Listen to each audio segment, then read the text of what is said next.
We're back, Maple Leaf. We're back. We never left. We never left. We're, just like May never really left Possum Springs. Yeah, that's even when she was in college. I was just thinking that. We never left. That's the problem. Here's the thing. This is the final episode of the story of Night in the Woods, but it's not the final episode of the Let's Play. You didn't tell me this. I told you plenty of times. No, you didn't. I'm going in here completely blind. You never told me that this is the end of anything. I just kind of assumed Night in the Woods would go on forever. Just because, just like life, it goes on forever? Well, Until we die. Life doesn't go on forever. Not yet, anyway. Not yet. So, this is our final conversation with good old Lori, the horror picture show enthusiast. 14 years old. I think I said Lori was the best character in the game. I thought you said B was your favorite. B, yeah. B would be the best character in the game. Lori's a close second, though. Oh yeah, she's a great character. Like, she's a 14-year-old kid who loves horror. Oh, and she just admitted she's the one who fucked up the mural down there, so there we go. She loves horror, but she's also super plagued by her own insecurities.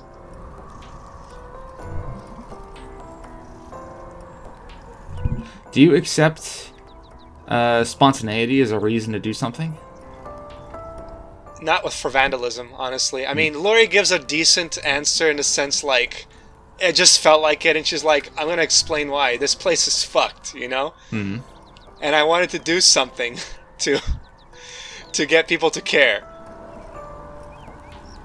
Which I guess is a very, it's a bit of a childish way to act out, It's very teenagey, which makes sense. What, if you were in Lori's position, living in a town that is so ambivalent to everything that you want them to care, what would you do to get them to care? Like, what's the cutoff here? Well, I mean, I can understand vandalism, but not in historical shit, dude. Historical stuff that actually was done in a time when things were better. And it just kind of... I get maybe the political message of saying, yeah, this sucks, but it's like... This was historical, dude. You messed up a really nice mural. Why don't you just trash Starbucks or something?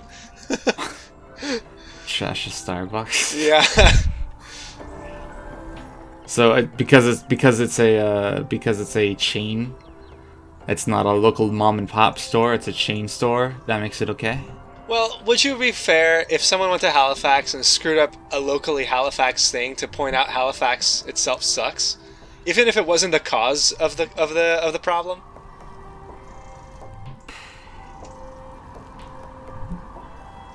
I guess it would depend on what it is that they're vandalizing. Yeah, and for May, at least, those murals were, important. She actually really cared. Aw, that's a sweet invitation. Come to the Thanksgiving at my house. At my local university called Dalhousie, Mm-hmm. there is a statue of a penis in the courtyard. Nice. It's a big one, like a big old statue of a penis. If that were vandalized, I don't think I'd care. I don't think anyone would care, honestly. If anyone went to Citadel Hill and vandalized the cannon that they fire every noon, that would kind of be a big deal for me. If they vandalized the clock tower on Citadel Hill, that would be a big deal. Down at the waterfront, there's a giant wave. It's like a ceramic or clay wave that's built onto the planks of the waterfront. Mm-hmm. And there's signs around it that says don't climb it. Everyone climbs it. Ideally, you're not supposed to vandalize it. Everyone vandalizes it. Well, maybe by now it's become a local tradition. Something like that, maybe. And this is nice. Even though Lori is totally anxious to hang out with May, they're nice friends, and that's nice. Even though there's a 6-year gap, and a 6-year gap when you're a teenager and a 20-year-old, it's a pretty big one. But it's still sweet of May to actually get to know this girl, Now that I'm getting older myself, I'm nearly 30. Age gaps between myself and another 20-year-old, that doesn't feel like such a big deal anymore. But if you were Lori's age, being friends with someone in their 20s when you're only 14 yourself, that's bigger than us adults take credit for. Oh yes, absolutely. I mean, that's why the whole, what's an appropriate age to date someone? The traditional formula is double your age and divide by 7. That's your minimum. No, it's half your age and add 7. Yes, you're right. Sorry. Have your age, add 7. So I guess it makes sense for friendships too, in a certain level. Like, if you were to ask any of my 20-year-old friends, they probably wouldn't really consider me to be an authority figure in the same sense that they would consider their parents an authority figure. But if you're 14 and you're friends with a 20-year-old, you would consider that 20-year-old to be an authority figure. Well, at least you look up to them to be like, I want to be like you. If if you're someone to mimic, because you want approval of your peers, and when you're a teen, you really want that. Yeah, like that's a person that, at the least, if you don't consider them to be an authority figure, you consider them to be a role model of sorts. Right. And here's the janitor who we welcomed us and is closing us out. We don't even know his name. He's just a janitor. When did this LP start? 2017. When in 2017? Do you remember? That I don't know. Maybe March? I have to check.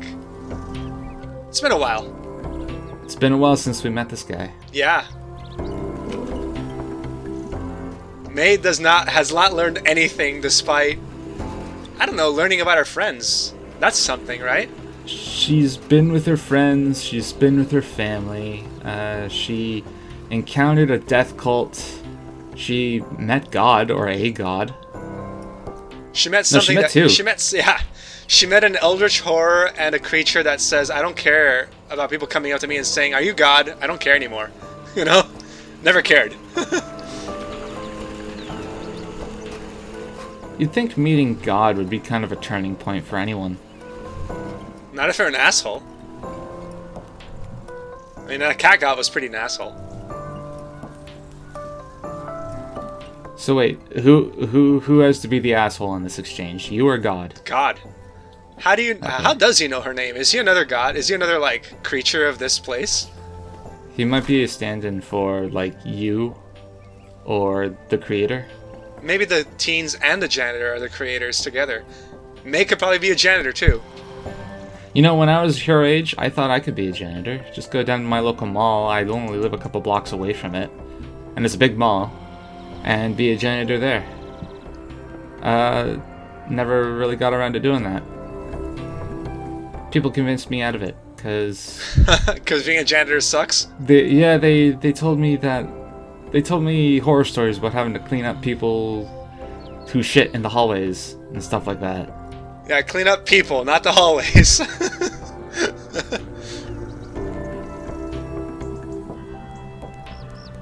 Stand up with your arms out. Let the wind chill you out. Have you ever done that on a windy day? Do exactly what May is doing, and if you're wearing a sweater that opens up with a zipper on the front, you unzip it, and then the wind blows through it, and it feels like you're wearing a cape. Yes. Not anytime recently, though. My sweaters and coats are heavy. I did that with my graduation gown. Nice. In my graduation, I was wearing sneakers, and they commented on it. The guy who handed me my diploma was like, nice sneakers. And I'm like, yeah! What else are you supposed to wear? I suppose not. I had very garish sneakers.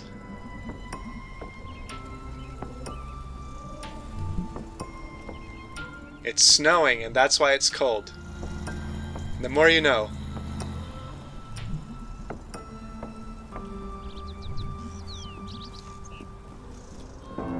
This is true, by the way. No, it's not. Yes, it is. No, we just... we do it often, but we don't have to. You don't have to, but you do it so often that it's expected. The stereotype. You gotta live up to the stereotype. No, it's 2019. It's all about letting go of the stereotypes.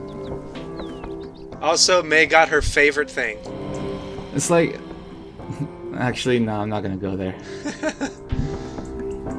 Because we're trying to get rid of stereotypes, right? Exactly. We don't want to perpetuate them. Nope. Now this is a good story. The snakes and the dino. That's better than the internet.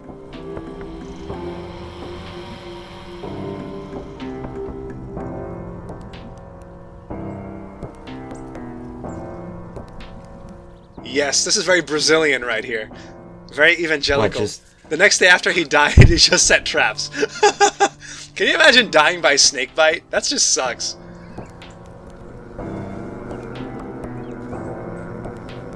And I learned an interesting fact about snakes not too long ago, And what's that? thanks to Uncle John's Bathroom Reader.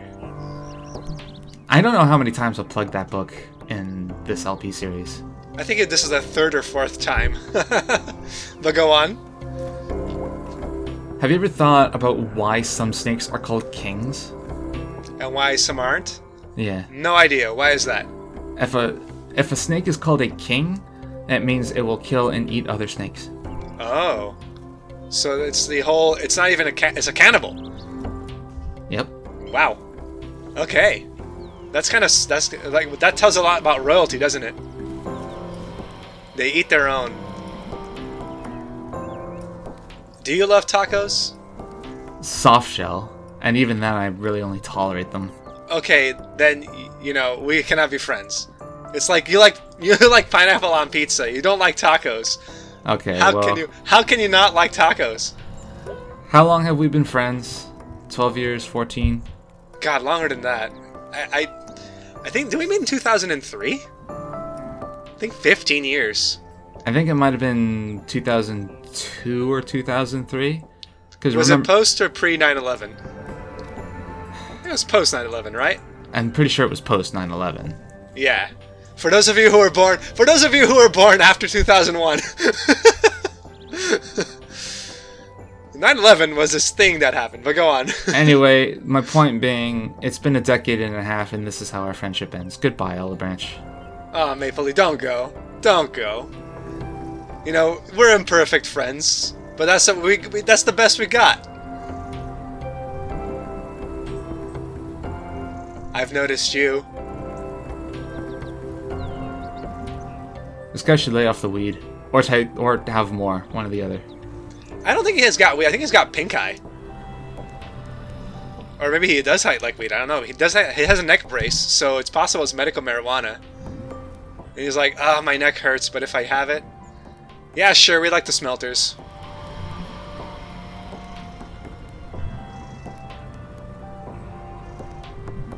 Go smelters?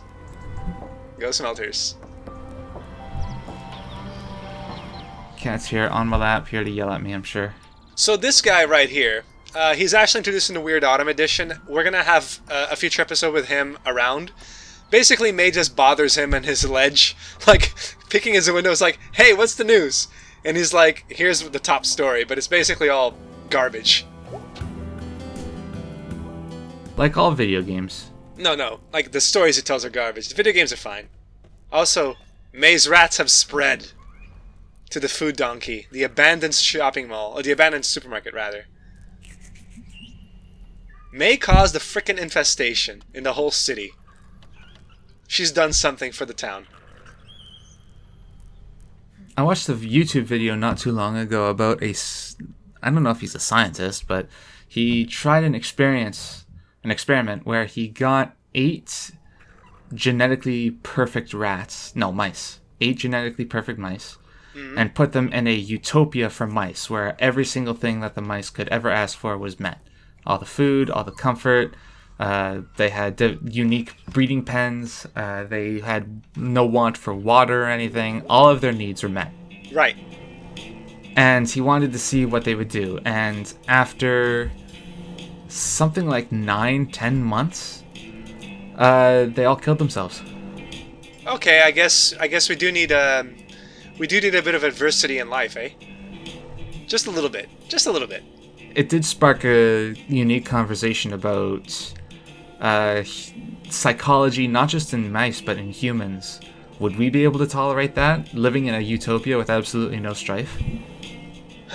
That's utopia doesn't exist. That's the point of one. But I think that having a life would be better without a lot of adversity, that's for sure.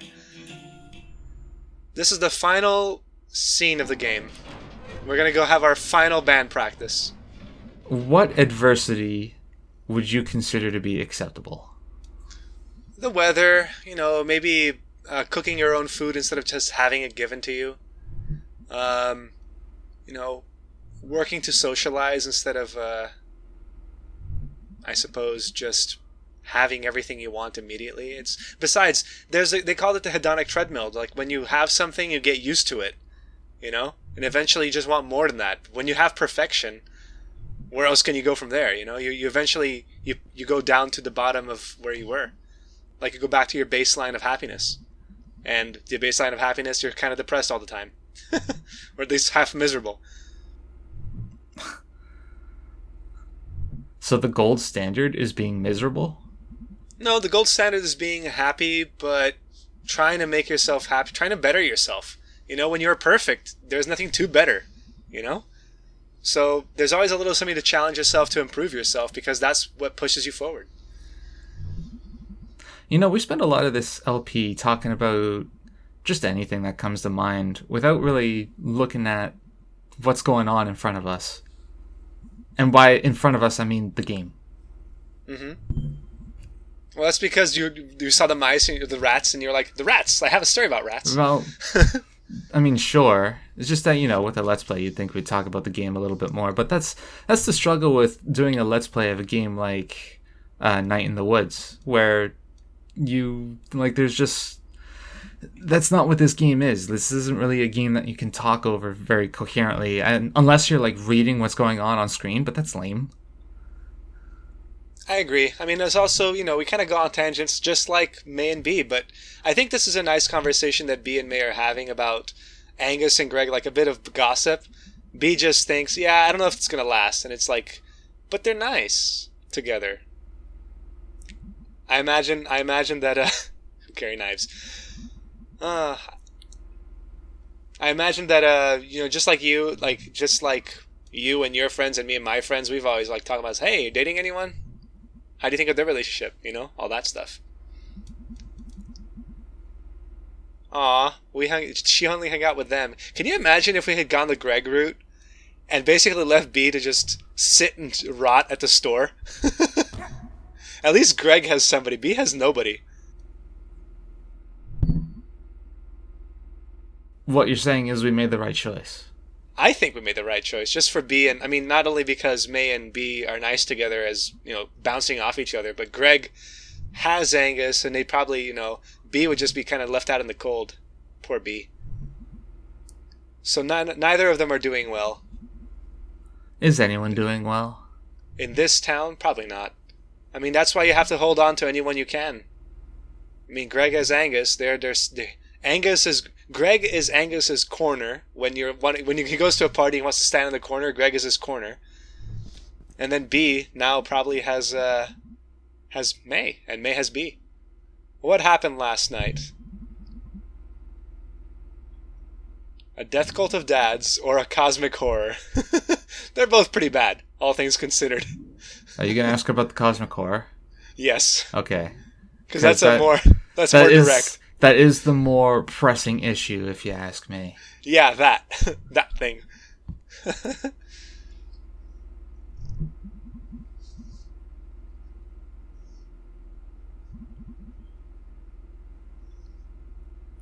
Something had to be going on. It's an eldritch horror. It must have smelled musty. Don't you hate that smell when you go into an old person's home and then you just walk into the door and the smell of old just hits you in the nose? The light goes out and there's a hole where the light was. Very poetic, May. Very poetic. Oh, that's why May had her dissociative episode. She basically has a connection with the being. Also, in joke here, the Let's Play was 2 lifetimes ago. Telling B on the couch is like, yeah, I beat up a kid. Put him in a hospital because he's just shapes. That kid didn't even deserve it, did he? Absolutely not. I mean, he was just standing there ready to hit a bat, ready to hit a ball, and she just went in there and just batted him in the face. Until blood came out. And then blood kept coming out.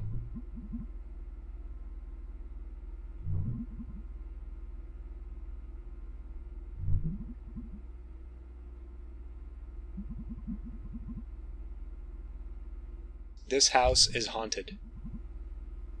For the longest time, I kept saying that the front room in my house was haunted. If it's the room that you slept in when you were visiting. Right? I would keep joking to people if they spend the night in there. Like, I would tell them if the walls start to bleed, then, don't worry about it. It just happens to do that. That's the end of my story. Thanks for listening. Well, since we did the the Teens Quest, not the Queen's Test, the Teens Test, now everything that we did that was extra, May kind of has a conversation with B about. They're witches, by the way. May thinks they're witches. Because the pentagrams.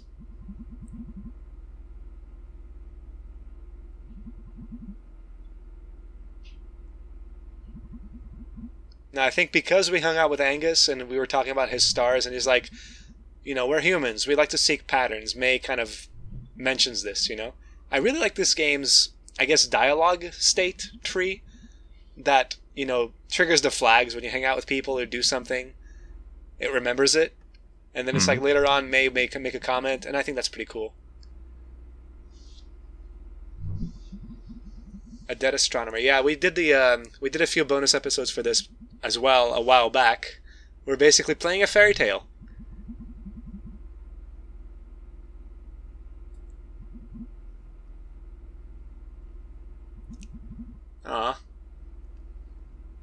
Sounds hot. I don't even know what a ghost star looks like. Isn't that the point? I have a ghost star tattoo. You can only see my tattoo when I'm dead. Or when you're dead.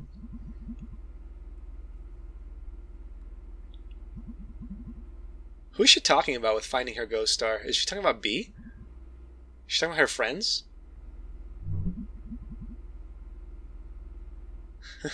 Sabrina the Teenage Witch. Maybe one of them is called Sabrina. Okay, another thing from Weird Autumn. We're going to see Germ's grandmother and Germ's house in another episode. I'm sitting here pretty silent. I'm mostly just reading along with the dialogue. I don't really have anything to add to anything here.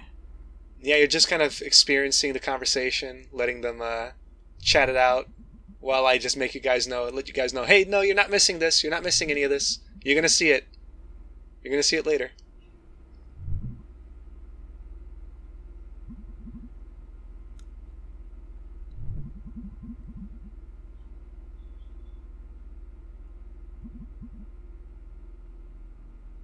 Have you ever been told that you have a shitty head? Like the shape of it, or? No, mentally.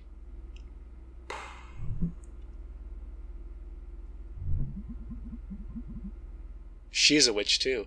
I don't recall anyone ever saying that I was messed up in the head. That's good. The worst it's not really related to my mental health, but the worst that I was ever called was my grandmother once told me that I didn't belong in the family. Ooh, damn, that's pretty harsh, dude.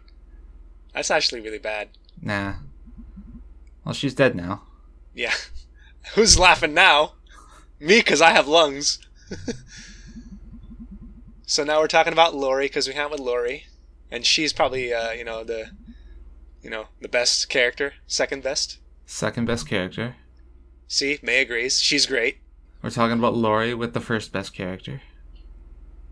Maybe this is just me not being a kid anymore, but watching her do that, open her little bag, and pull out these things, and then using actual trains, making little monsters. That's pretty artful when you think about it.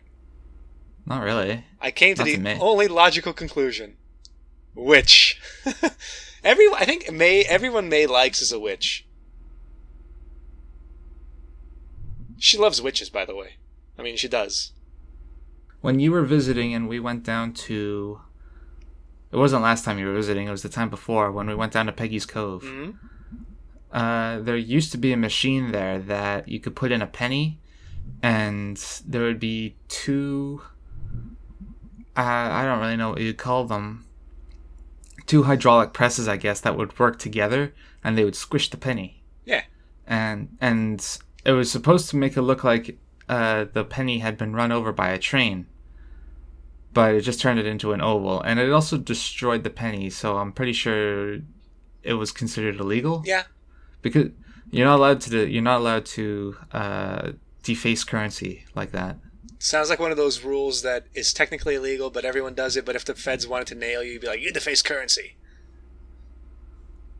I think they might not have cared because it was a penny, and even back then they knew how worthless a penny was. Well, now a penny totally is worthless here in Canada. The Rust Belt is just lousy with ghosts and witches. No, the penny is still considered legal currency in Canada. But nobody really uses it in stores because they don't have to accept them. The bank has to, right? The bank has to. Yeah. I don't know if stores are legally required to accept them or not. They're not. It's by choice. The stores can choose to accept them or not. Have you had new rat problems at the shop? I did that.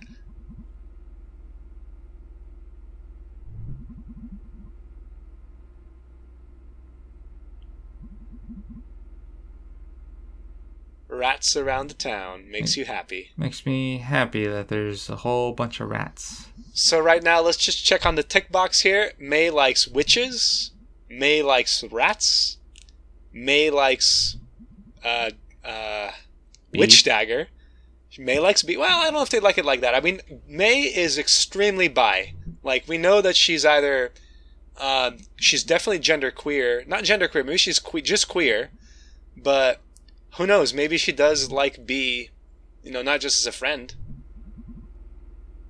This might be me being an 80s kid. But is there a difference between gay and queer? I would say so, in the sense that, I mean, gay kind of fits under the queer umbrella, but if somebody says, I'm not gay, I'm queer, I think it implies that you're not a homosexual, but you have another type of sexual preference or personality. Okay, so just not straight. Yeah. Okay. Also, May and B planning a frickin' road trip. Hell yeah. What's better?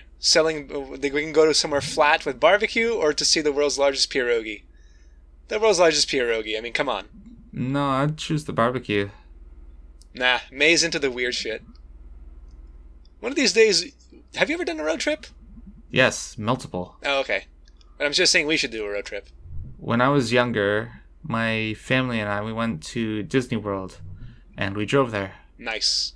From Nova Scotia all the way to Florida. I remember the trip taking a week down and a week back. I'm pretty sure that's not how long it took, and it's just like when you're younger, time dilation is weirder. Yes. But that's how it felt. And also I did road trips in 2012, 2013, I think in 2014. I think I did one in 2015, and I don't think I've really done a huge one since then.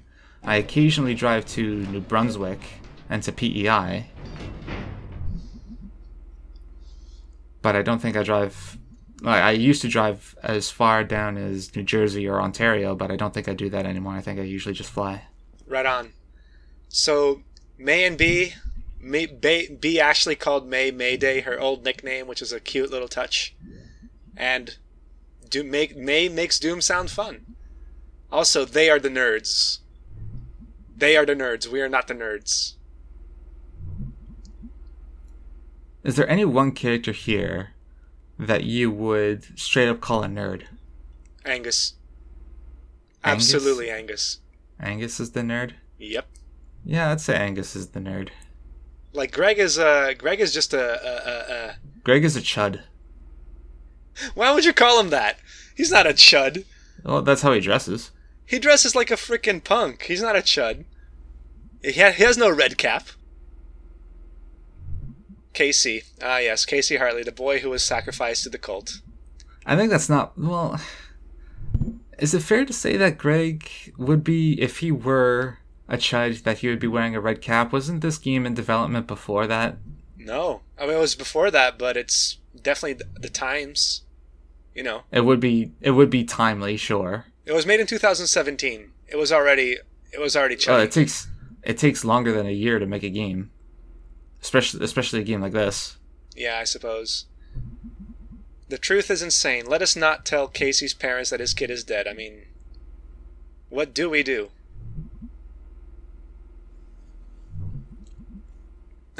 In general. I mean, yeah, let's think about it. This town is a shithole. There's eldritch horrors. May decides, you know what? Let's not do today what we can do until tomorrow. Well, is she going to say that again tomorrow? I feel like that's been her attitude this entire game. Absolutely. I mean, she hasn't really... Can we be normal for like one day? I mean, I can understand after coming with that, after coming with the whole shebang of yesterday for May, but at the same time, I think it's fair for May to just be like, dudes, I just need one day. Even though for her whole life it's been like that, I think now it's merited. I made the decision not to die. I do that every day. And not to die without a fight. The thing down there told me nothing would save me forever. Well, yeah, you don't. False. It was talking to you. I don't know if I've told you this before, Olive Branch, but I'm gonna live forever. Oh, yeah, absolutely, man. You're gonna be immortal in your work. Uh-huh. Nothing is gonna save us forever, but a lot of things can save us today. That's actually a really nice sentiment.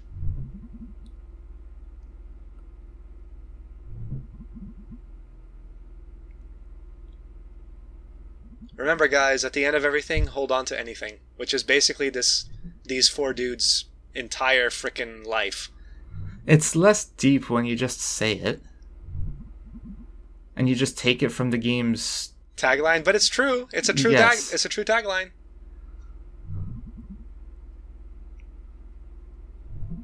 Decent. It's a decent reason. Descent. Because we can all hold each other. December. Decimated. And there we go, guys. That was Night in the Woods, the story mode. We'll be catching up with the bonus stuff later on, including Greg's final hangouts and his own epilogue scene. Maple Leaf, thank you for joining me for this experience. I'm not gonna lie, throughout that entire segment, I was waiting for another rhythm game to come up, and it never did. I'm sorry you were led astray, but we will have more rhythm games. We will have more songs to listen to in the comfort of May's own room. So that's good. It's always good.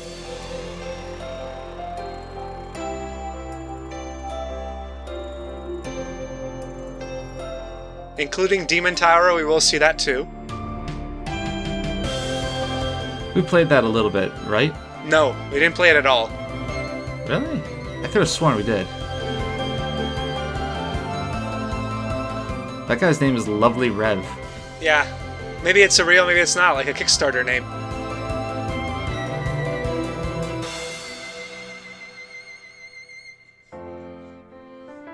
Good job, Clay. Clay does a lot of good stuff, a lot of good games. What else has he done? No, Clay is like a company. They've done Invisible Ink. They've done Mark of the Ninja. I think they've done. They helped make Darkest Dungeon. So they've supported a lot of indie developers. You enjoy Darkest Dungeon. I do.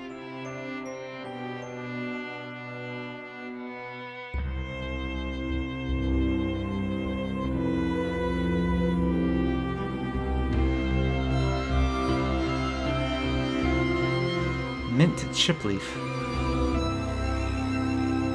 The Late Night Work Club. Been there. Am there right now.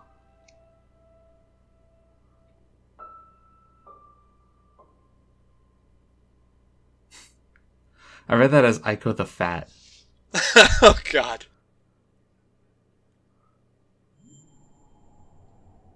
It's a shark. It's Sharkle. Hello. Goodbye.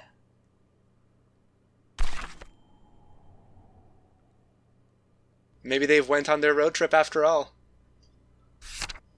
Thanks once again, guys, for joining me. Maple Leaf, thank you again for joining me. I'll be catching you guys next time in a future episodes.